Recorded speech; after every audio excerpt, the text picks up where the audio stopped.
Halo semuanya, selamat datang lagi di channel Tekti.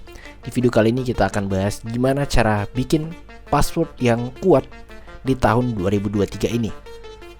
Jadi seperti yang kalian tahu sendiri, membuat password itu adalah sesuatu hal yang penting untuk melindungi diri kita dari para peretas. Jadi kita nggak mau password yang kita bikin itu mudah ditebak, mudah diretas, apalagi misalnya akun bisnis ya, akun perusahaan yang digunakan untuk melakukan kegiatan bisnis, ataupun sosial media yang kita gunakan untuk melakukan kegiatan bisnis kita nggak mau itu mudah diretas oleh hacker karena dapat mengganggu operasional bisnis kita, mengganggu mungkin ya sampai ke pendapatan mungkin ya. Makanya di video ini aku akan ngasih tahu kalian beberapa tips agar kalian bisa membuat password yang kuat dan tidak mudah dijebol. Bagi kalian yang baru di channel ini, jangan lupa subscribe dulu biar dapetin konten terbaru dari channel ini. Oke, kalau kalian udah subscribe, mari kita langsung ke pembahasannya.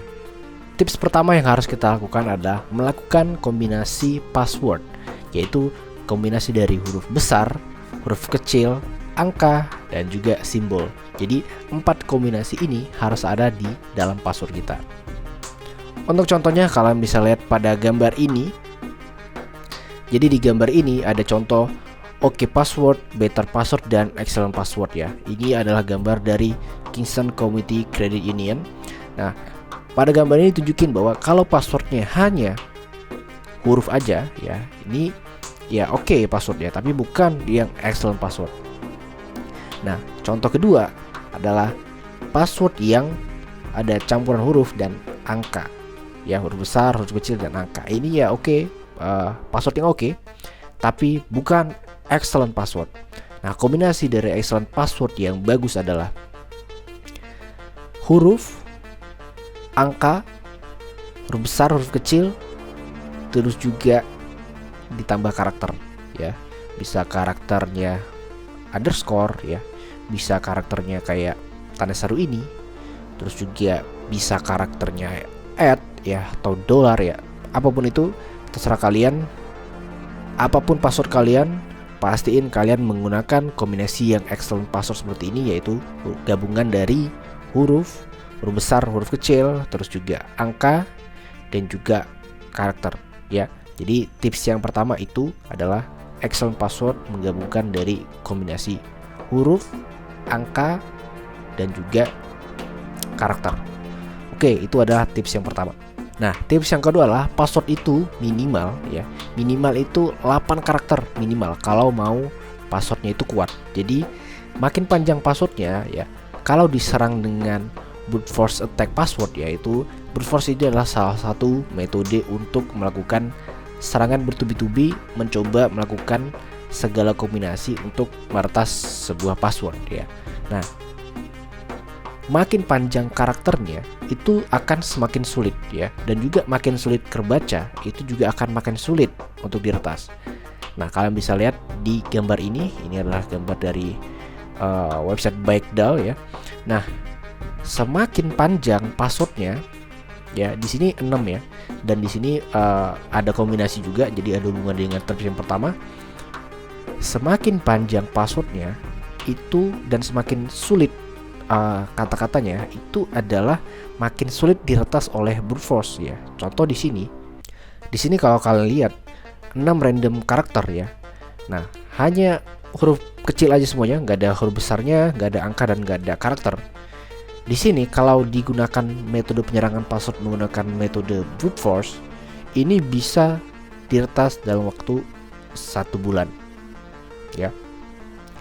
Dan juga kalau dia ditambah dengan angka aja ya, hanya huruf ditambah dengan angka aja, tingkat waktu untuk melakukan penyerangan brute force itu sampai 8 bulan ya. Jadi 8 kali lipat lebih sulit ya kalau dikombinasikan, dan juga semakin panjang karakternya tentu juga akan lebih lama juga untuk melakukan penyerangan metode brute force-nya. Tentu di sini ada beberapa metode juga untuk menyerang ya, salah satunya adalah common words ya. Jadi misalnya kayak orange ya atau wusa, ini dia metodenya penyerangannya adalah dictionary, di mana ini kata-kata yang sering muncul. Jadi kita juga nggak disarankan untuk menggunakan password yang mudah disebut, sering didengar, itu termasuk password yang berbahaya karena bisa dilakukan penyerangan dengan metode common words ataupun dictionary. Dimana ini adalah tips ketiga, dimana kita harus menghindari penggunaan-penggunaan yang umum ataupun mudah ditebak. Seperti contohnya ini, karena ini umum ya, kata-kata orange ini ya ini berhasil ditebak hanya dengan 3 detik aja. Dan juga sebuah kata-kata yang umum juga, misalnya wusa ya, ini dan mudah dibaca gitu ya. Dan ini bisa ditebak dengan dictionary dalam waktu 1 jam aja. Jadi tips yang ketiga, hindari penggunaan kata-kata yang umum. Kalau kita baca di salah satu website jalantikus.com, ada satu metode yaitu namanya spidering ya. Dan kalau kita lihat ya, spidering ini adalah teknik untuk menemukan informasi dengan cara berbagai petunjuk atau rangkaian data yang berkaitan dengan si target ya. Nah, ini contoh misalnya kayak data-data pribadi ya.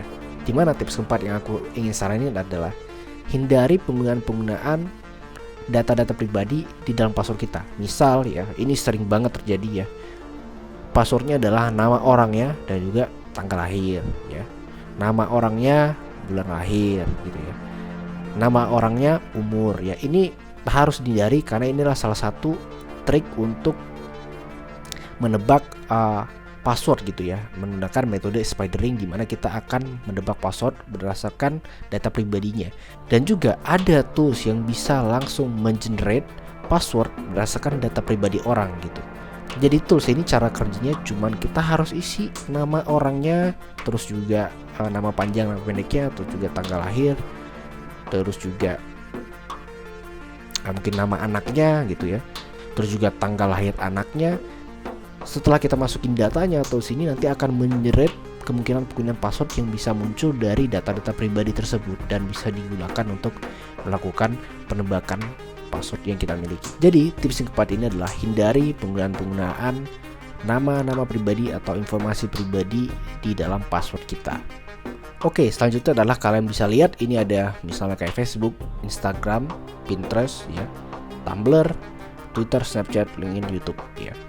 Jangan gunakan semua password yang sama untuk semua sosial media kalian. Ya, ini fatal banget karena ketika satu ini udah berhasil diretas, ya, dia udah bisa langsung masuk ke sosial media selanjutnya, ya, sosial media selanjutnya Tumblr, sosial media selanjutnya Twitter, Snapchat, LinkedIn, dan YouTube ya. Jadi kita harus membedakan seluruh password di setiap sosial media kita. Ya, yang jadi pertanyaan, wah nanti kan jadinya lupa passwordnya gitu ya, karena terlalu banyak password. Iya, tenang aja, kan kita bisa save sekarang ya password ya. Jadi jangan khawatir kalau kalian takut lupa passwordnya karena terlalu banyak password ya. Kalian bisa save di browser kalian passwordnya ya. Itu adalah tips kelima, yaitu adalah hindari penggunaan password yang sama di seluruh sosial media kalian. Oke, misalnya kalian udah ngikutin semuanya nih tips untuk membuat password yang baik dan benar ya. Misalnya kalian udah karakternya 8, udah kombinasi angka, terus juga beda sosial media, beda passwordnya, beda akun, beda passwordnya ya. Tips selanjutnya adalah tips ke-6, kalian harus ganti passwordnya secara berkala ya. Kalau aku saranin sih mungkin dari range mungkin 6 bulan hingga sampai 1 tahun ya. Kalau udah 1 tahun ya udah bisa diganti gitu ya. Terutama mungkin zaman sekarang yang semuanya itu orang udah memiliki sosial media dan hidupnya dari sosial media, kayak influencer, mungkin TikTok ya, influencer Instagram, influencer Facebook, influencer Twitter ya. Ini harus bisa mengganti passwordnya secara berkala karena untuk menghindari hal-hal rawan kayak tadi ya, passwordnya diretas dan lain-lain ya. Nah, jadi ini penting banget untuk mengganti password secara berkala. Tips yang ketujuh adalah kalau misalnya kalian bingung untuk harus bikin passwordnya seperti apa, kalian bisa pakai bantuan tools seperti lastpass.com ini ya, dimana tools ini bisa membantu kita mengenerate password untuk kita. Misalnya kita bingung kita mau isi passwordnya apa, di sini kita bisa mengcustomize password kita berapa panjangnya ya, terus juga mudah dibaca atau enggak ya, mudah diucapkan atau enggak gitu. Di sini ada uppercase ya, huruf besar, dan lowercase ya, huruf kecil, ada numbers dan simbol. Jadi kurang lebih nanti passwordnya akan seperti ini kalau kita generate ya. Nah, misalnya kalau 6 bisa jadi seperti ini. Nah, tipsnya adalah menggunakan tools generator password ini dan mengkombinasikan password kita dengan ini. Ini adalah tips ke-7 di mana kita bisa menggunakan bantuan tools password generator, di mana kita harus memikirkan aja ya, tipsnya dari aku, memikirkan aja satu kata, dan dari satu kata itu kita kombinasikan dengan kata-kata random yang ada di sini, yang udah tergenerate di sini ya. Nah, mudah-mudahan tools ini bisa membantu kalian, jadi nggak pusing-pusing ya harus mikirin passwordnya apa dan lain-lain, kombinasi angkanya apa dan lain-lain. Bisa dibantu generate di sini, kita kombinasikan aja dengan kata-kata yang kita inginkan. Dan ini udah menjadi password yang sangat kuat ya. Dan yang terakhir adalah yang ke nomor 8 adalah jangan nulis password itu di sembarang tempat ya, misalnya kayak di kantor, di depan monitor ditulis passwordnya gitu ya, atau di meja kerja ditulisin passwordnya gitu ya, jangan ya. Nah, pastiin password kita itu cuman kita aja yang tahu dan nggak tersebar dan nggak ditulis di tempat-tempat sembarangan, cuman kita aja yang tahu, sehingga password kita itu aman dan kita terhindar dari risiko-risiko kebobolan password. Oke. Nah, aku rasa dari 8 tips ini itu pasti akan sangat membantu kalian dalam membuat password yang kuat. Tinggal kalian ikutin aja, dan ada juga pembantu seperti lastpass.com ini untuk mengenerate password untuk kalian supaya nggak pusing-pusing harus mikirin password apa yang harus dibuat. Oke, mudah-mudahan setelah nonton video ini kalian bisa membuat password yang kuat dan juga terhindar dari kebobolan password dan lain-lain sebagainya, hal-hal yang kita tidak inginkan mudah-mudahan tidak terjadi. Apakah kalian punya tips lainnya yang mungkin aku nggak sebutin di sini untuk membuat password yang kuat? Coba kalian kasih tahu aku di kolom komentar yang ada di bawah. Oke, sekian dulu video kali ini. Aku harap video ini bermanfaat dan sampai jumpa di video selanjutnya.